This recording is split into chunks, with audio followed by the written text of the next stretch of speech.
Hello guys, இன்னைக்கு பார்த்தீங்கன்னா சிஎஸ்கேவுக்கும் ஆர்ஆருக்கும் மேட்சிங்க. ஓகேங்களா? கிட்டத்தட்ட கம்பேக் கொடுப்பாங்கன்னு நினச்சேன். ஆனால் எங்கே கம்பேக் கொடுத்தாங்க? ஒருத்தர் என்னடானா 6 ரன்னுக்கு அவுட்டு, மறுபடியும் இன்னொருத்தர் என்னடானா 6 ரன்னுக்கு அவுட்டு. சஞ்சு சாம்சன் நிற்கிற ஃபார்முக்கெலாம் 50 போட்டு, இன்னொருத்தர் ருத்ராஜும் 50 போட்டுருவாருன்னு நினச்சேன். என்னத்த சொல்கிறது, கிட்டத்தட்ட அஞ்சு கேட்ச் அவுட்டு, கிட்டத்தட்ட 3 ஸ்டெம்ப் அவுட்டு, 2 எல்பிடபிள்யூ. ஷோலே முடிச்சு போட்டீங்க போங்க. அந்த ஜெமி ஓவர்டன் அவர் தாங்க கிட்டத்தட்ட 43 ரன்னா என்னமோ தான் அடித்தார். பொறுமையாக நின்று அடித்தார். 50 போட்டிருக்கலாம், பட் இருந்தாலும் பரவாயில்ல. 19.4 4வது பால் அவுட்டு, ஆல் அவுட்டு முடிச்சு விட்டீங்க போங்க. கிட்டத்தட்ட 127 ரன்னு டார்கெட் வச்சு ஆர்ஆர் வராங்க. என்னங்க தலைவன் சாமி, சும்மா பவுலிங்கே போட்டாங்க பாருங்க.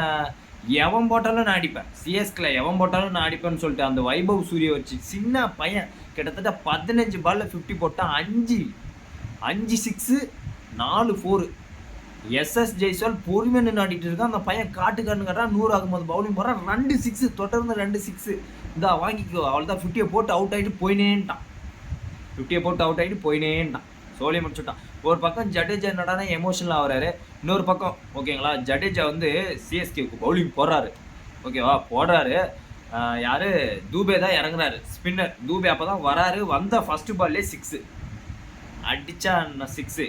ஏன்னா ஜடேஜாவிலே 6 அடிக்கிறா. அடுத்த பால் அவுட் ஆகினா என்ன பண்ணுறது? அடுத்த பால் டாட் பால், அடுத்த பால் அவுட். முடிச்சுட்டிங்க போங்க. முருகேஷ் அண்ணா சில்வர் ஜோப்ளின்னு சொன்னீங்க, நோட்டிக்கிட்டு போயிடுச்சு தம்பி.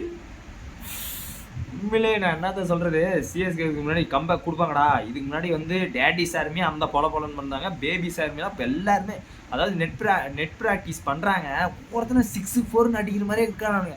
ஆனால் இங்கே என்னன்னா 6 4 அடிக்கிறானுங்க. ஆனால் என்ன கேட்ச் பிடிச்சிடறாங்க பார்த்துக்காங்க. ருத்ராஜ்லாம் அதெல்லாம் என்ன அடிச்சுன்னு வேண்டியது. அதுக்கு அந்த ஷார்ட்டே ட்ரை பண்ண தேவையில்ல.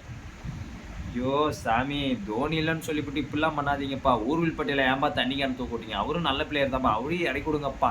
இந்த டெபால் கிரியஸ் எங்கே போனான்னு தெரியல. கேட்டால் ஓரமாக உட்காந்து சேரில் உட்காந்து நாளே அப்படியே இன்ஜுரி. என்ன இன்ஜுரி? இறக்கி கொடுங்க. ஏன்னாடே இப்படி பண்ணுறீங்க? கம்பேக் கொடுங்கடா, கம்பேக் கொடுங்கடா. அசையாத மரம் ஒன்று நாளைக்கு எல்லாம் மீம்ஸாக போட்டு தள்ளுவானுங்க. ஏன்னா ஆர்சிபி ஃபர்ஸ்ட் மேட்ச்சில் வந்து எம்ஐ ஃபர்ஸ்ட் மேட்ச்சில் வந்து நம்ம தோத்துட்டோம். ஓகே மக்களே, கம்பேக் கொடுக்குறோம்.